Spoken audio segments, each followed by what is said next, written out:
God, man. Alright, bet. This shit looking like a vibe. Alright, first of all, this is just some real genuine shit right now.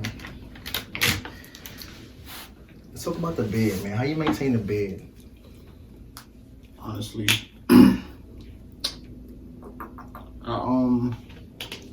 I actually do nothing. I don't do much. I do shampoo it. That's about it. You don't do the bed, get the I just bed essentials. I just recently got some bed essentials for Christmas or whatever, and I mean, you know, I haven't used it yet, but I'm gonna use them. But other than that, I just shampoo it. But I do want to get into really like taking care of it and, you know, using the oils and the shampoo and see, like, you know, how much better it could be, because it's hard being top 5 beds, man. It's hard. So if anybody want to get their shit in order, like, what would you recommend for them to do to maintain a good bed? But besides genetics, definitely washing, shampooing it, conditioning it, taking care of, like, combing it.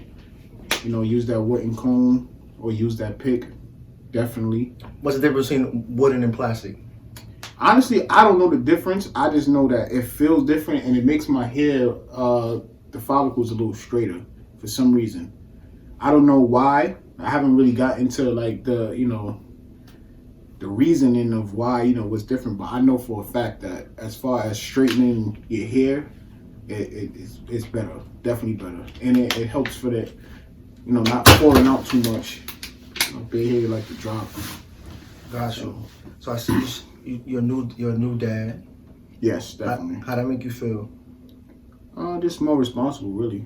Just I feel like I got more responsibilities, and now I definitely got something to live for. Like before, it was more like a freelance. Like it is what it is. I'm gonna live for myself, but now it's kind of like you definitely have to now. It's like it's a must. It's kind of like mandatory. So that's the difference. But it feels good though. You know.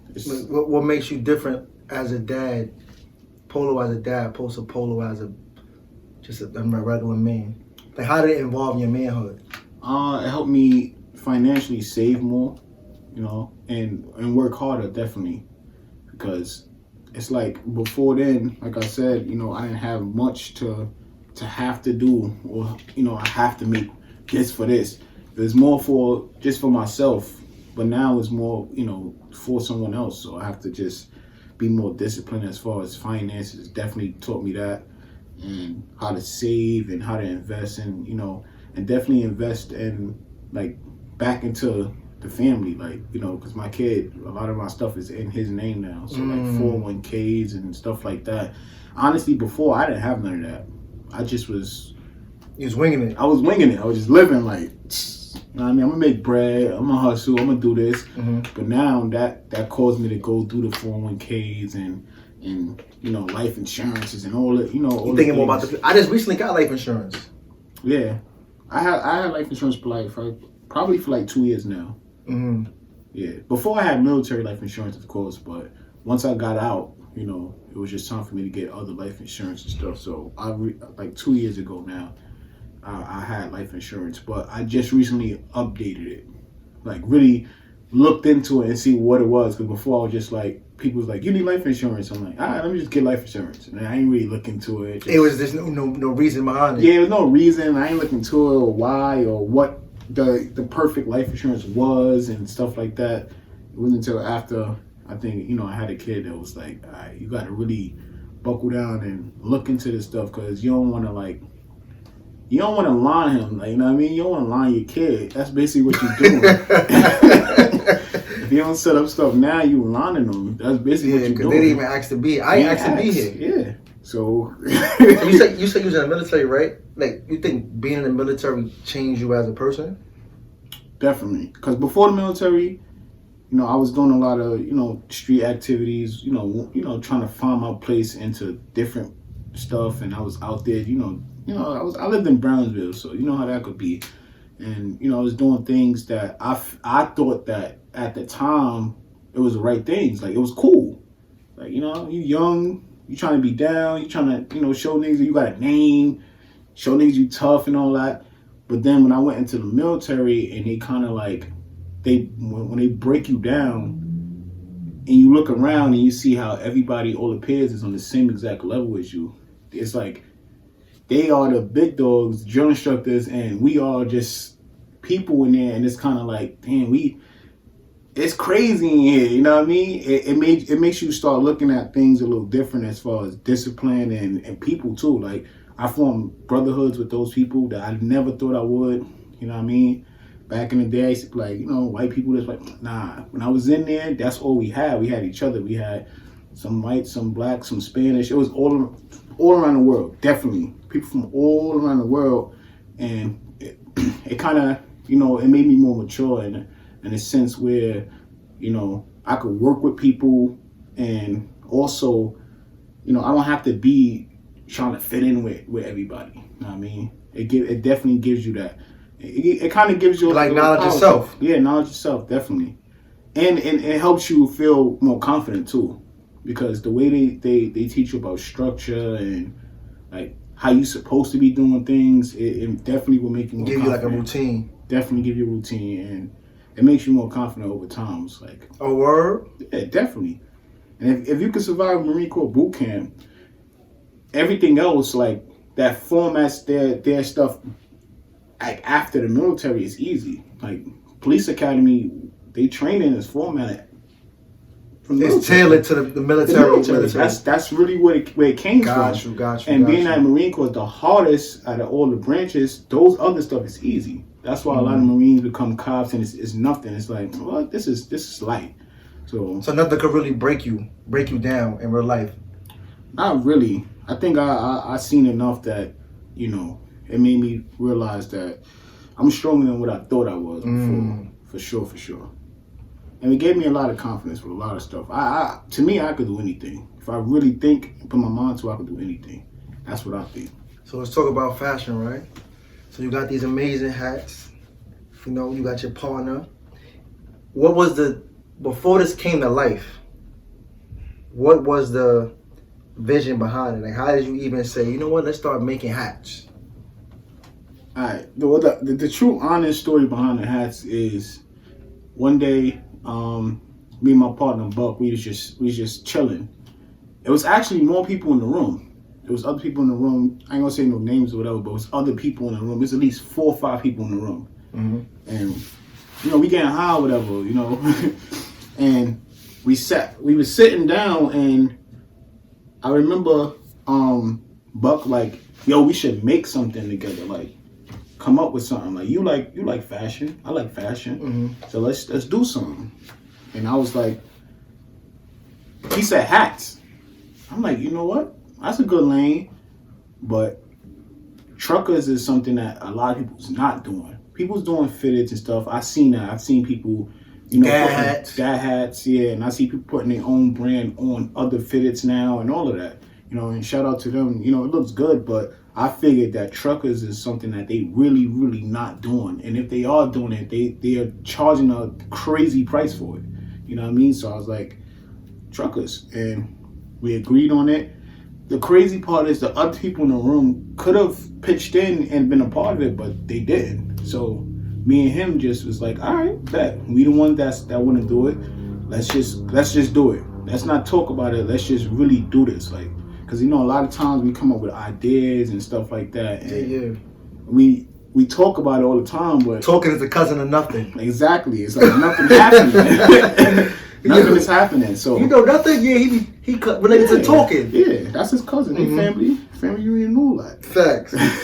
So what we did was he said to me, he said, "Yo, listen, I'm dead serious." And I said, you know what? In a few minutes, check your account. I'm gonna show you how serious I am. I'm dead serious. Let's do this. So we came up with the idea for it to be, something that's more universal as far as like wherever state you in, they will know exactly what it is. And that's what the license plates came in. The license plates, and Buck was like, how, if you put that in there, like I said, each state will know their own license plates. So we got the New York, and we got New York license plate. We got Atlanta, license plate. So shout out to Buck. He came up with that idea, and we just came up with the name honestly because at first it was kind of cheesy. At first we I'm 89, he's 87. We came in the middle, 88. That's tough though. Yeah, that's hard. That was the first. And then we realized how important 88 really was as far as like the drug era and things that was happening at that time.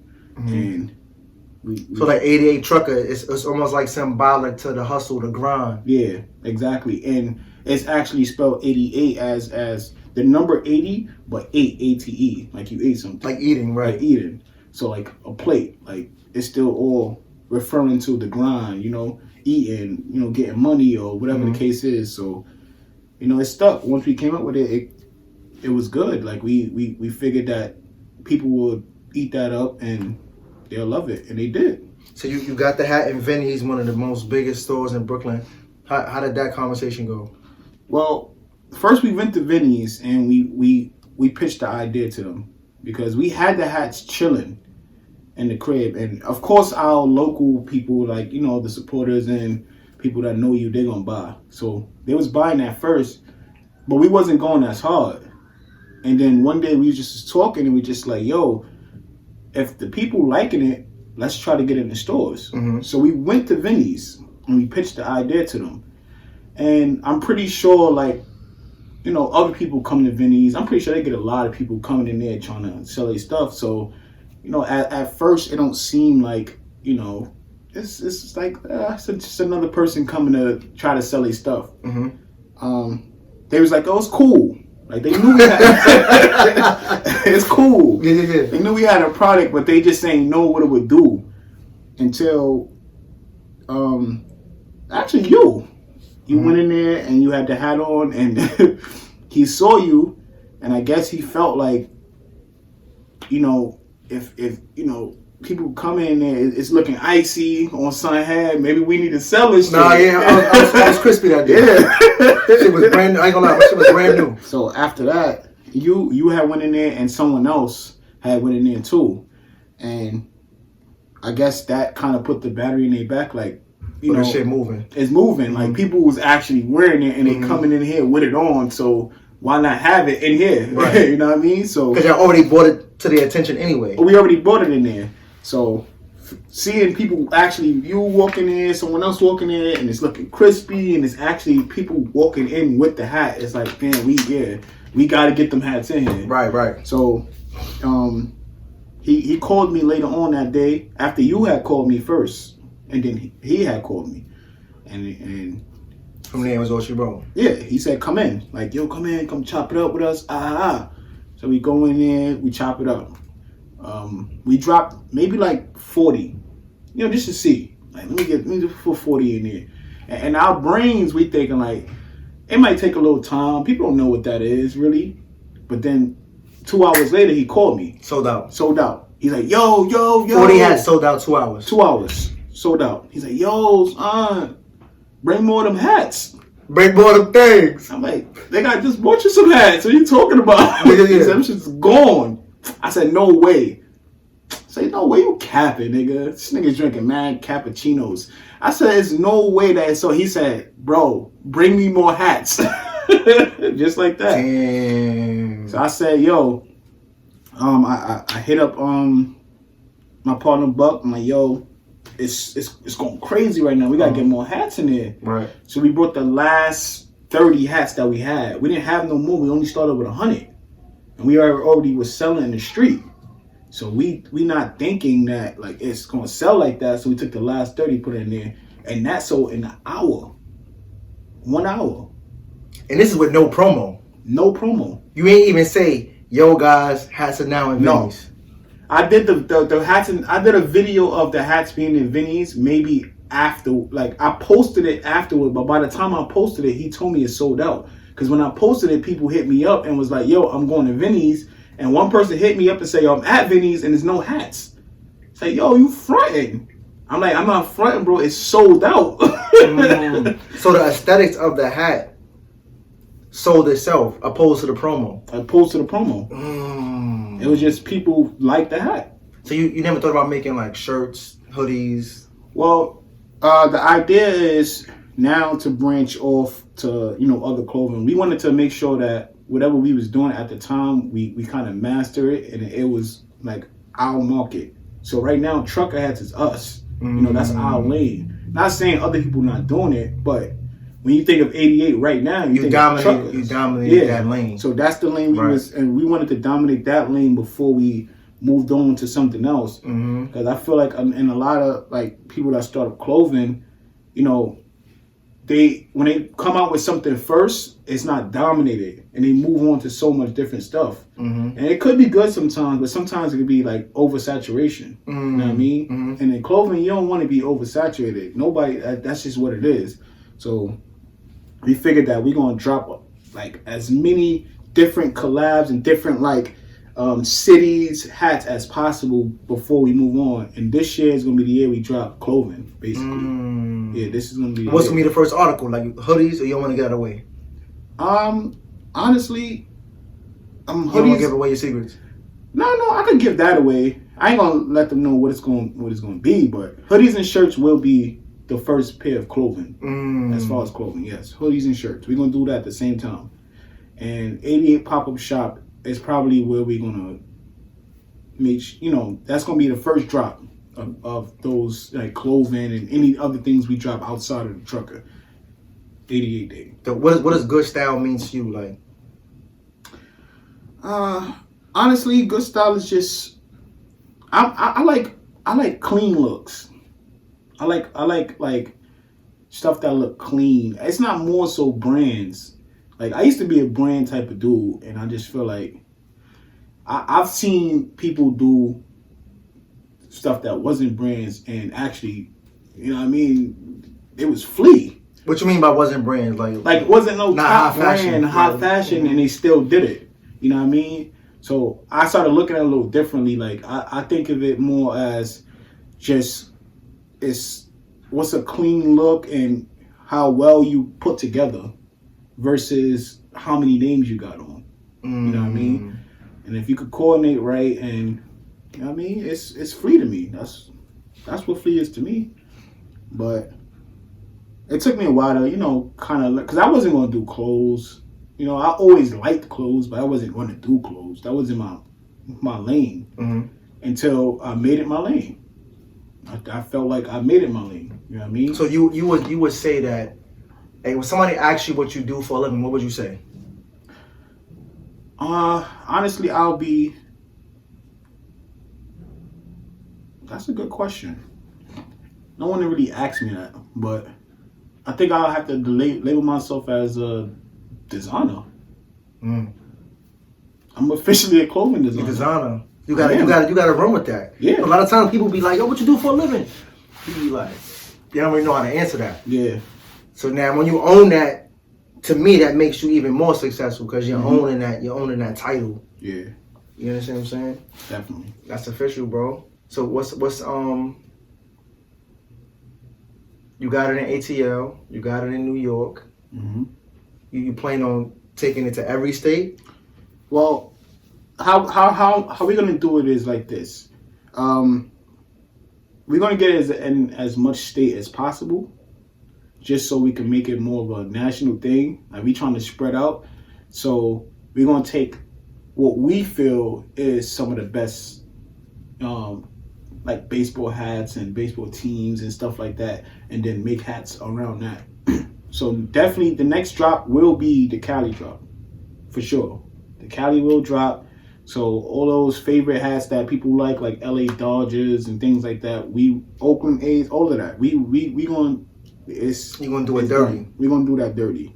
I'm real confident in the Cali drop because, New York is the only place where they, besides the Yankee, you could rock other fitteds. It's a staple for New York. Yeah. Like a LA Dodgers fitted is a New York staple. Yeah. Kind of more than LA. Yeah. Arguably. Yeah. I see what you're saying. Yeah, I get exactly what you're saying. You know what I'm saying? It ain't an LA person might see this and be like, what are you talking about? But we know what we're saying. Because New York is the only place that actually make all those. They made it into fashion. That's really what it is. They made rocking other teams and stuff like that just a fashion thing. Yeah, instead of a team thing. Because when I wear like Florida Marlin hats around like people that's like tourists and people that's from they really ask me, am I from Florida? Because they thinking like, you know, the hat's connected to you representing your town. The town. But I'm like, nah, I'm from New York. We rock all kinds of hats. Right. It don't matter. I had on a Boston hat and I was walking in the city, like, take that hat off. Yeah. Yeah, the Yankee fans don't like Boston. They don't like that. But we look at it like it's a tough hat. This hat go crazy with the fit, right? We don't care about none of that other stuff. Mm-hmm. But New York is definitely like one of the only places that do that. Definitely. Polo Famous. How you get that name anyway? It's a long story. Back in the day, I promoted for like maybe 8-9 years, close to 10 years. If we do the 10-year challenge, we go back. I've been promoting, throwing parties, events, stuff like that. I had a team called Team Polo. My name was Famous. That was my first name that I got from before because I was kind of popular. Mm-hmm. So my name was Famous, and I had a team called Team Polo, and the Polo was players only live once. That was the logo. Mm-hmm. And at the time, there was stuff like Twitter out. So I put my name as, I didn't want to put it as Team Polo Famous, so I just put Polo Famous. And then people just started calling me Polo all the time because they didn't understand that I was trying to do it for the team, but I didn't want to put Team Polo Famous because I felt like that was kind of cheesy as a Twitter name. Mm-hmm. So since then, everyone just started calling me Polo Famous. So it was too many people to correct, to tell them like, yo, that's not my name. My name is Famous. My name is Famous. It was mad niggas calling me Polo, so I'm just like, alright, whatever, son. Polo. But they got a better ring to it though when you think about it. Polo Famous, yeah. Just Famous is kind of like, yeah. What's my man Famous? Yeah. So my man Polo Famous. Mm-hmm. So since then, that's just been my name, Polo Famous. Damn. That's really the origin of that name. And what made you stop? You said you used to be a party promoter. What made you stop promoting? Honestly, my interest is not there no more. You know what I mean? Like, I feel like the money was cool, but I was getting to a point where I was going to parties and I was just like, just standing there. I wasn't like excited. Mm-hmm. I didn't enjoy the scene no more. I would only just eat an edible and just zone out in the parties. That's what I would do. Mm. That's why I used to always cop edibles before parties. It became like it wasn't the same anymore. What changed? Like what's the difference between parties then and parties now? Well, besides the age, parties then it was more so like people was coming to have fun. So it wasn't more like a fashion show or who could do more bottles. Back then it was legit like you getting dubs crazy. It was fun. Like you hold on to your man's getting dubs. It was a fun time. You know what I mean? It wasn't like you hold on to your man because he might be trying to fight somebody. Mm-hmm. And that's really what it is now. It's like it's more like a watch show. It's like niggas is watching each other. It's no real fun into it. You know, certain parties there is that, but in my scene where I was at, you know, it started getting where it was just everybody watching each other. You think the Instagram era killed that? I think Instagram era is partially to blame for that. Because it's like more after time, people just wanted to show what they had. They wanted to show people like, all right, I could do these much bottles, I could do this, I could pull this much people even if the event is not even fun. They was more so thinking about money. And it's not more about the enjoyment of the people. Mm-hmm. Back then, we cared about the enjoyment of the people. It's like, this party gonna be fun. Like girls don't dance anymore. Girls don't be dancing. But guys, they dance with their friends. They dance with their friends. And it's more so a stuck-up vibe. They dance with their friends. They're gonna see, you know, who got the bottles. They're gonna be in their section. It's all that. It's not like back in the day. I used to tap my man's side. He like, yo. We used to try to like tag team joints, dancing and all that. It was mad fun.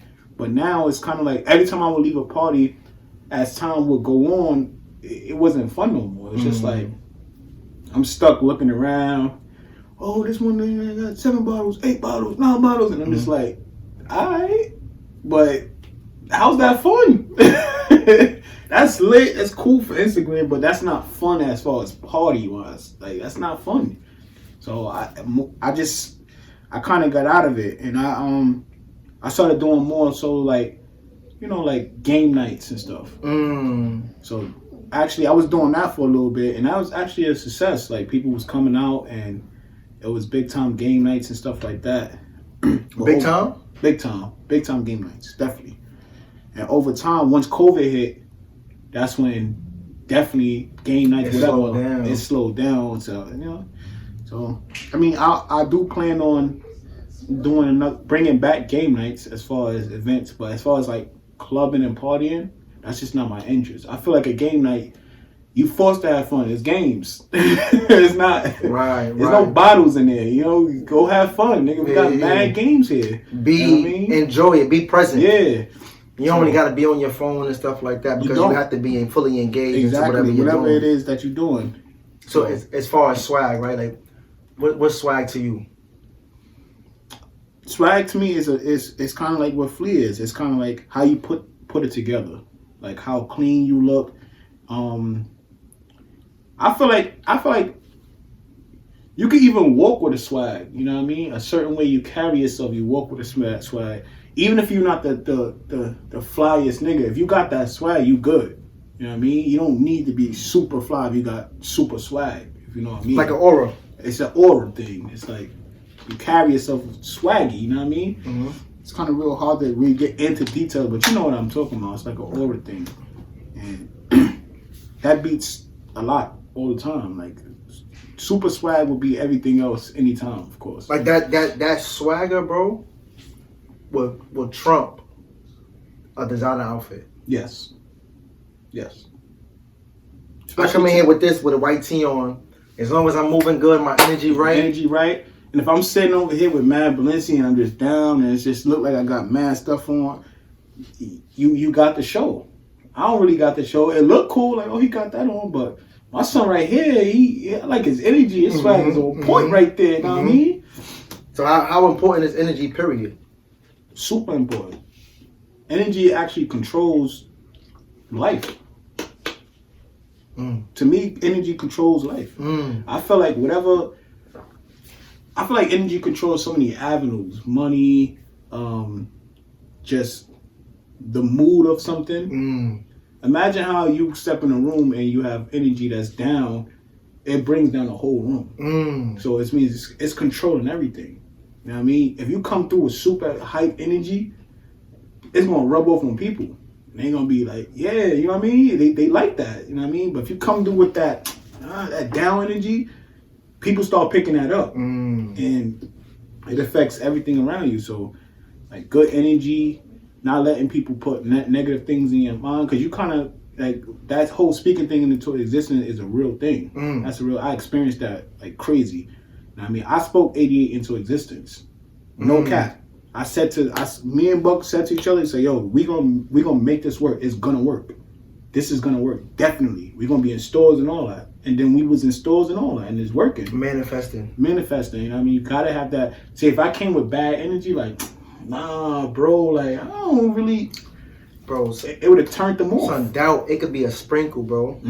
A sprinkle of doubt is more powerful than a pound of confidence, bro. That's a fact. You sprinkle a little bit on it, it's over. It's over. Yep. And that comes from that energy, you know what I mean? And then energy control a lot of stuff, man. People don't understand that.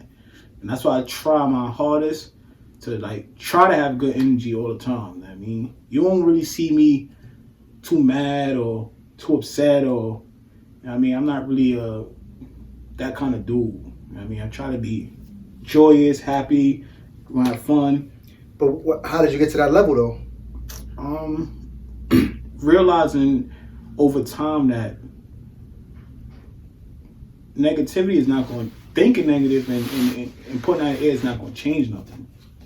It literally doesn't change anything, but make the outcome probably negative. That's the only thing that changed.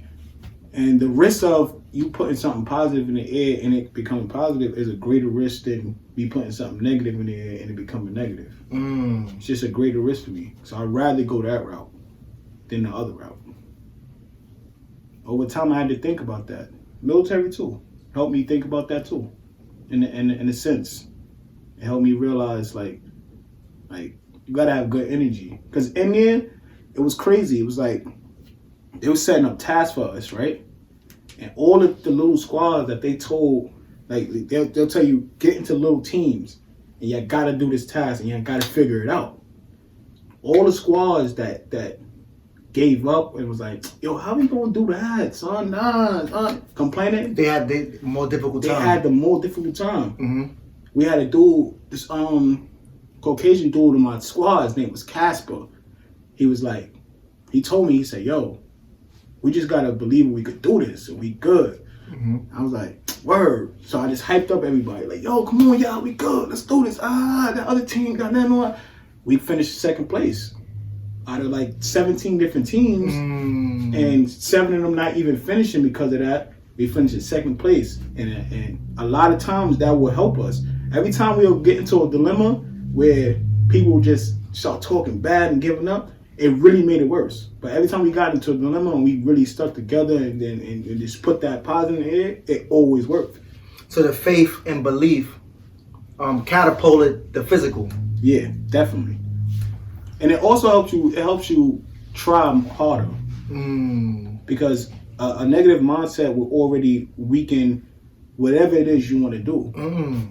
So if you're thinking positive and you try hard, and even if it failed, you still have that positive outlook. Like, I really did try to do that. I'm proud of myself. You know what I mean? Because you gave it your all. You gave it your all. Like, I tried. So it's nothing that I could have done differently than what I did. I gave my 100%. It's cool. It is what it is.